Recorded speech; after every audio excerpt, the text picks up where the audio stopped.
Hello there! Today we will talk about what we learned about Call of Duty Black Ops Cold War, what our verdict on it is, and if we can recommend the game to you.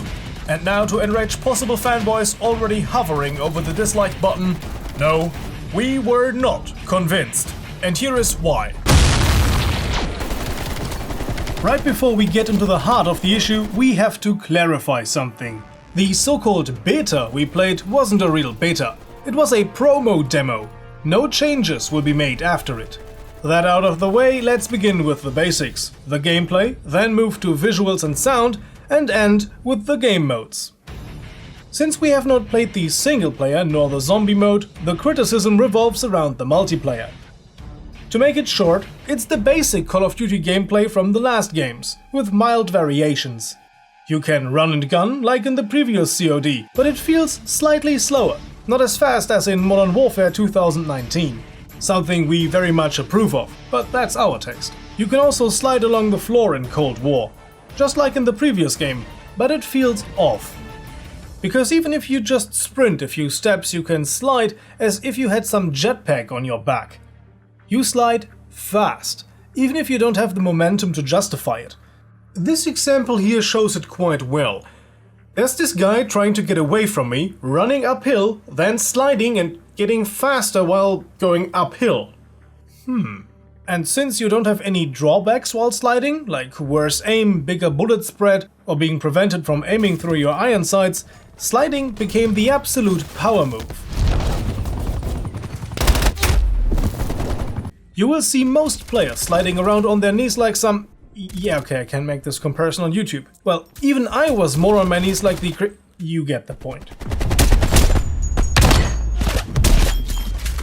Once again, vaulting over obstacles is possible, but this has become ridiculous because you can vault and climb so quickly from such distances that you gain the feeling that you are a parkour master enhanced with an exoskeleton and not some random agent from the 80s. I've been reading many people using the phrase boots on the ground again to describe the gameplay, but if the movement is so over the top, it's hard to make it not feel like a science fiction game. While the base movement speed was reduced, all the other things in regards to movement seem to be geared towards speed. So naturally, things encouraging a slower, more tactical approach like leaning around corners were thrown out to the street. Another thing that bothers us, Call of Duty has gone down the path of operators. Meaning the game has the same problem as the previous one. No, we are not talking about historical inaccuracies in the character selection, no. Since everyone can pick any operator on any side, you will have problems distinguishing friend from foe. Stoner from the SAS can be on your side and the enemy team as well. Now, one might come along and say, you can still see the name over the hat or the lack of it. Certainly true. But in a game where quick decisions determine your survival, you don't have the time to aim at the character model and see if a name pops up. Recognition is important. That's the whole idea of uniforms. The game America's Army, for example, had one simple solution to it. Your team was always the US, and the enemy was always the one not dressed like US troops. So there was no way to mix up uniforms. Every player saw the enemy team as the bad guys and themselves as the Americans. No, I am not saying Call of Duty should do this, I just wanted to give an extreme example that's not outright Green Army Man. Back to COD though. It's simply strange to see the same guy 3 times on your team and then meet him on the enemy team as well. These character models just look too unique to be the generic soldier that you can copy and paste 5 times and would still look fine seeing them all run around together. But let's move on. Ja, lol. Das war ganz dämlich. Interestingly, they changed the way grenades are being used. Yes, you can still throw grenades with the press of a button, but in COD Black Ops Cold War, you pull the ring of the grenade with your teeth, meaning you can still shoot from the hip while doing so. This is a mixed bag. Not only is it freaking hard to pull the ring from a grenade with your teeth, more important gameplay-wise, it barely gives you a disadvantage or punishment if you make the wrong decision. Like throwing a grenade while an enemy is running towards you. Usually you need to time it well, when or where you use the grenade. This new way certainly gives you a better chance to defend yourself should you be surprised by an opponent, yet this may also lead to grenade spam down the line, as throwing nades just became something you can do on the side. And holy shit, they can throw grenades. They are chugging them as far as a Major League Baseball player. Killstreaks. Normally I hate them because they give good players even more of an advantage. Black Ops Cold War has chosen a good path. A decent surprise in our opinion. You unlock your killstreaks, be it supportive like a UAV or an attack helicopter, through points that you accumulate over time. You don't have to start from the beginning every time you die. So even bad players can get their hands on a killstreak. In addition, the killstreaks have a cooldown, which means good players can spam them. But still, some of them are way too strong, like the grenade launcher, which kills most enemies with one hit. Or the Huey chopper gunner, where the player controlling it has a minigun, not an ordinary M60 or something. And to add insult to injury, the gunner gets red markers on enemies without the cold blood perk. In addition, the thing has flares. You are pretty well protected against rockets up there. And just for the fun of it, let us marvel at this great run with the grenade launcher killstreak.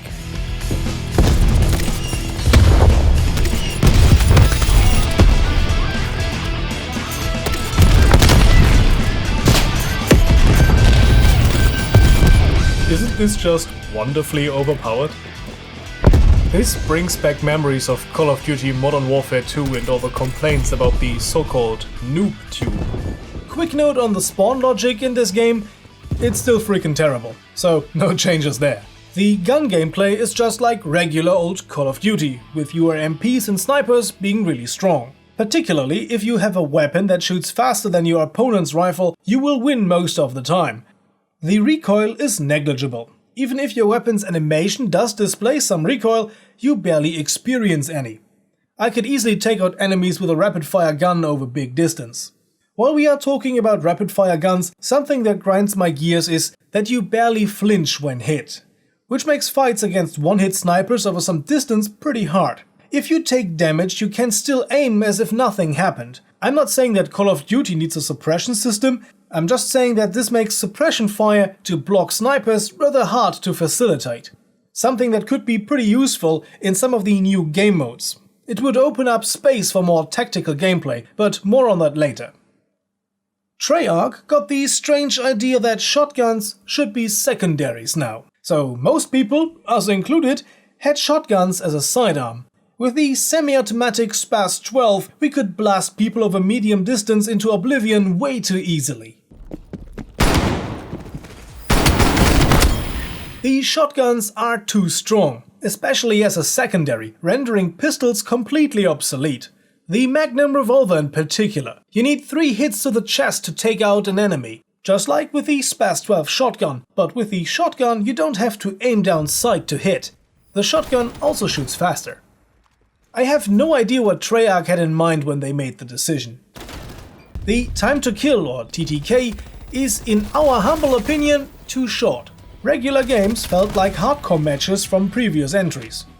This makes duels hard to impossible, since way too often they are not being determined by your aiming skills, your positioning or movement. It's more whoever shoots first wins. I'm not talking about ambush situations, no, head-on engagements are sometimes even hard to overcome with reflexes or aim. Pairing this with the bad readability of player models, one could consider spraying anyone you come across just as a prophylactic measure to ensure victory in head-to-head engagements. Then again, you have these rare instances where the TTK seems to be reversed.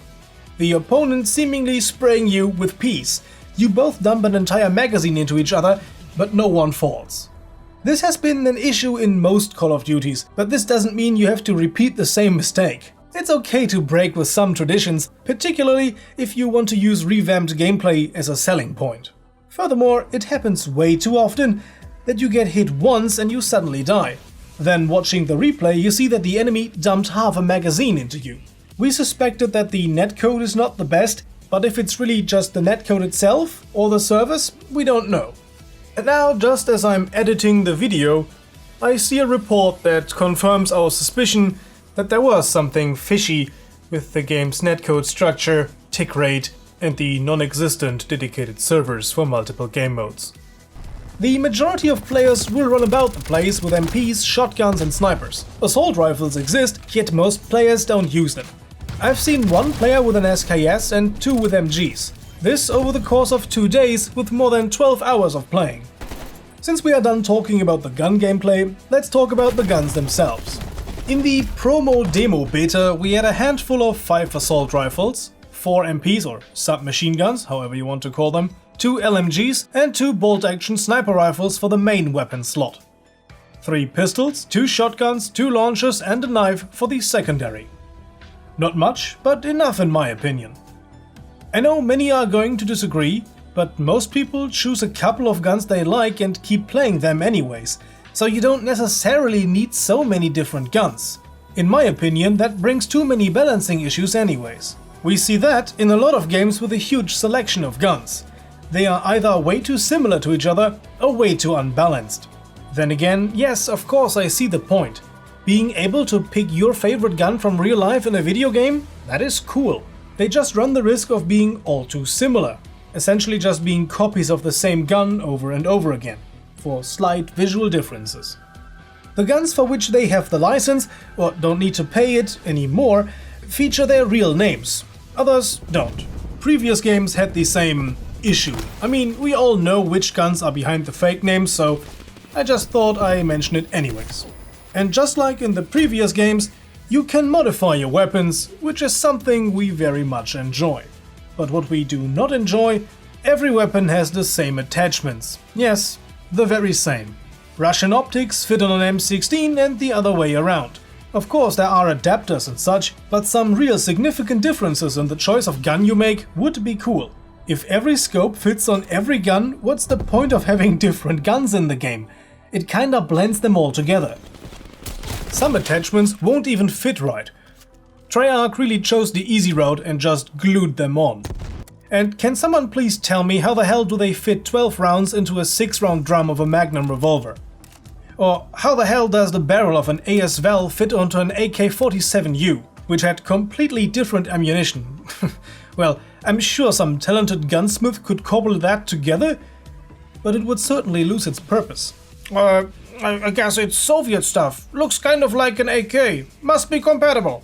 Why not limit upgrades to the real ones? Or at least make it look like as if the special forces we are supposed to be playing as have made it fit themselves. I mean, the pistol grips already have duct tape, rubber bands and etc. on them, which can curiously change how the gun handles significantly.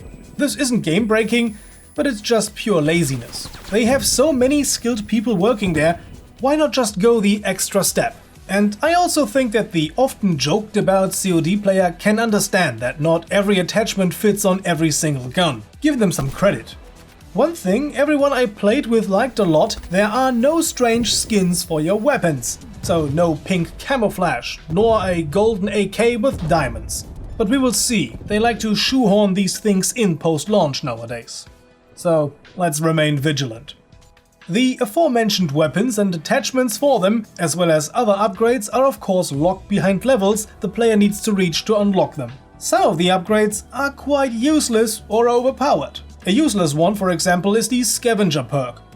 While in theory useful because you can collect the ammunition from the dead enemy, you don't need that perk. Not only because most players don't survive long enough to run out of bullets, but also because you collect ammunition even without the perk if a gun with the same ammunition type lies on the ground. So if a dead enemy has an MP5 like you can get his ammunition while running over his body, rendering the scavenger perk pretty much useless. Okay, you know what? I'll grant you an exception, one of these weird battle royale modes. I had to resort to punching people to death. A good example for a overpowered perk would be the ninja perk. From the moment I used it, I could run around with pretty much no drawbacks. And thanks to the wildcard enhancement that gave me the ability to use 6 perks, 2 of each category, I was immune to stuns and explosive grenades, replenished my own grenades thanks to the quartermaster, health recharged due to the stim pack, and I was able to track enemies and was invisible on the radar, all the while not making any sounds while running around. This, combined with the ability to collect ammo from enemies and the short time to kill, made it easy to just steamroll trucks of opponents while they didn't have a clue what was happening or where the hell I was coming from. The age-old criticism of this unlock system still applies here. New players will face seasoned veterans with bare-bones equipment, fighting with a massive disadvantage. They lack attachments, perks, better kill streaks, and so on. I had moments where I was stomped by players who had played the beta a bit longer than me, and then there were rounds where I was stomping players because they didn't have anything unlocked yet. This is unfair and stupid. Because again, too often, skill doesn't determine the outcome of a match, but rather the time you've played. And the beginners already have a big disadvantage of not knowing the map. This just exaggerates the issue. Does the unlock system need to go out the window? No. But there should be a better balancing of players based on levels. If the players on your side are all level 1 to 15 and the opponents are all 25 to 40, well, guess who's very likely to lose? I know that there's supposed to be a skill-based matchmaking system. If it is there, it didn't seem to be working all that well. Onwards to the graphics. The visuals don't look bad, they are decent. Simply don't expect a milestone. It's just like you would expect a AAA game from 2018 to look like, discounting of course the occasional bug we encountered. Oh, da habe ich gerade was gesehen, dann versuche ich eine bessere Aufnahme Mein Boden ist da! Das hier. Mein Boden ist da! Das ist süß. This was the most egregious example we encountered. Slow loading textures was a common thing, but textures not loading at all? That was a one-time thing. Still, a pretty big one, and interesting to look at. Ja. The napalm fire consists of simple 2D sprites, like in a game from 20 years ago, just more high resolution. And it's of course napalm fire, not napalm Feuer. Out of nowhere, the German word sneaks into my script. And even some of the prominently featured animations are just glitched. Like players in the lobby floating in the air, arms clipping through clothing because they are not synchronized, and the occasional T-pose. I'm a very big fan of this badass over here, pushing his fist through the windshield. The environments are extremely static, because you can't destroy anything. I mean, not even a stupid vase like in the previous game. Not even TV screens break. I could do this in the first Modern Warfare from 2007, over 13 years ago. Considering the maps on their own, they are rather atmospheric. The reflections are pretty, especially on the Miami map, where everything is wet as if it just stopped raining, even if the static skybox barely shows a cloud. As a big fan of GTA Vice City, this map, Miami, definitely hit a sweet spot with me. Apart from the pure visuals, geometry-wise it is also interesting as it doesn't follow the typical COD layout. Open spaces, a lot of room, verticality, an interesting map. But while the maps on their own are atmospheric, the game overall manages to break the stylistic consistency into several hundred pieces. With the chaotic choice of music and audio jingles, they really hit the shuffle button a lot. Heavy metal riffs for rank ups and info cards, electronic music in the background, a mystical chorus, synthwave, and so on. Overall, the game sounds a bit disappointing. Probably the most important sound of the game, the guns, sound flat. I know that capturing real sounds of guns is hard. They sound very different depending on where you are relative to the gun and where the gun is fired at. An AK sounds very different in a closed room compared to an open field. It is admittedly hard to recreate that.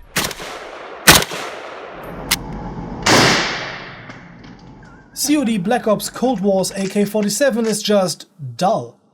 It's like it creates a flapping sound. It really lacks that mechanical punch that you have when firing a gun.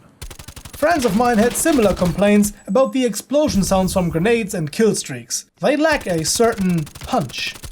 On a positive note, you can hear enemies quite easily, which is great. If you remember that the step sounds from the previous Call of Duty had been a huge problem, or the lack of them. Finally, I could track enemies with my ears, a tremendous improvement. Now to the game modes.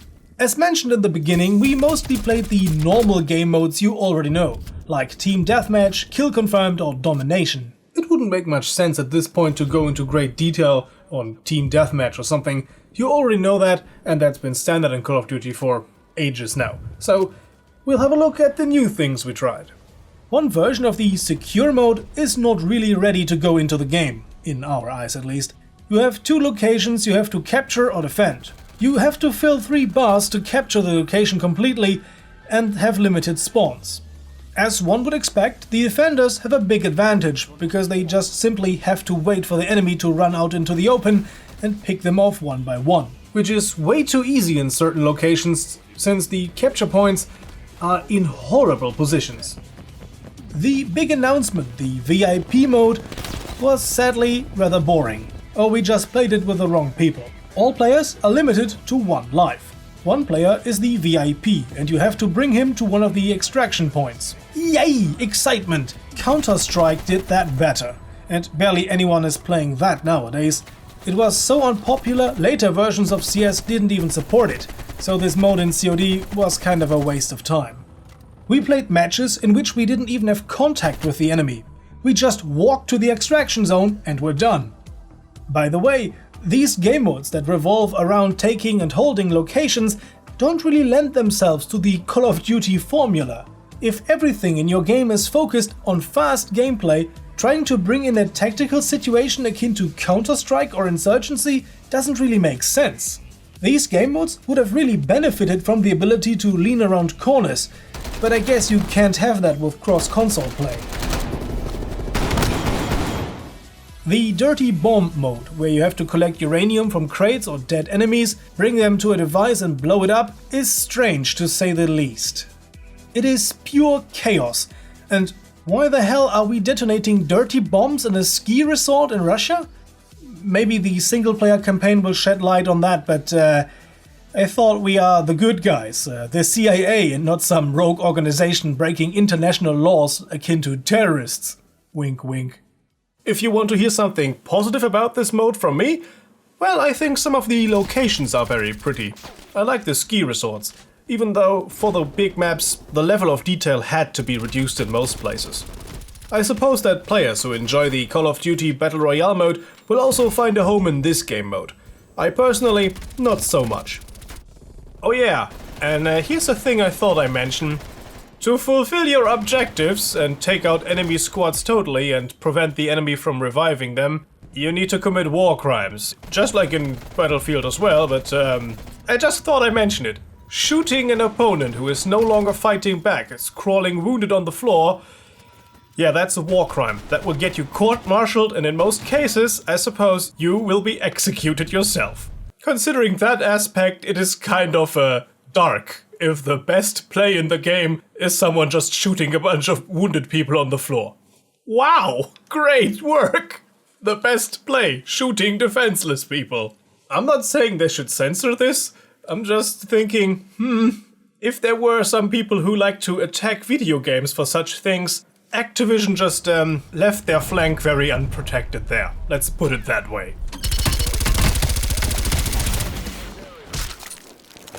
The last mode we tried, I think Domination it's called, is boring and not even close to Battlefield to which it was compared to. It lacks everything that makes Battlefield special, proving once again the Call of Duty formula just doesn't work on big maps. But please don't call us Battlefield fanboys now. If you do, you clearly have not watched any of our other videos. And yes, while we are saying that these game modes are not super well thought out, we are not saying it can't be fun. Everything can be fun, even if it's trash. And what enhances the fun even more? Doing this whole thing with a bunch of buddies. So grab your mates and start a riot. Oh, das wird auf mir gespawnt. Move, okay. Erst mal angeben und dann die Karre voll vor den Pfosten setzen. Wow. Ich kann nicht geben. Wow, ich kann nicht nach hinten gucken beim Zielen, leider. Du kannst übrigens... Ja, ich kann hier schießen, ne? Aha! Fresst Blei, ihr Lappen. So, all in all, what do we think about this game? What do we think about Call of Duty Black Ops Cold War, the multiplayer? It is, for all the points we noted, as far as we could test it, okay. It's nothing new, fresh or revolutionary. It is just Call of Duty with barely any adjustments. For the price of $60 and more, we cannot recommend it, even if you are a die-hard fan.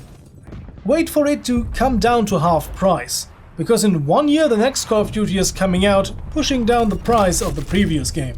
And for everyone else who doesn't happen to be a tremendous fan, grab it when it's around 10 or 15 bucks, in particular if you're coming to check out the single-player campaign, which could be, for all we know, pretty fine and worth playing. But just buying Call of Duty Cold War for the multiplayer aspect, as so many people profess to do, that's not worth it. If you don't play this game, you won't miss out on anything, especially if you've played any of the recent Call of Duty games before. They're all very much alike. As always, we are looking forward to reading your opinions in the comment section down below, and we are happy to personally respond. A special thanks goes out to our supporters on Patreon who of course got to see this video first. If you enjoyed this video and would like to support us, consider giving this video a like, subscribing for future content, and maybe even supporting us on Patreon. All relevant links are in the video description down below. So, thank you for watching, have a nice day, and as always, goodbye and guten Tag!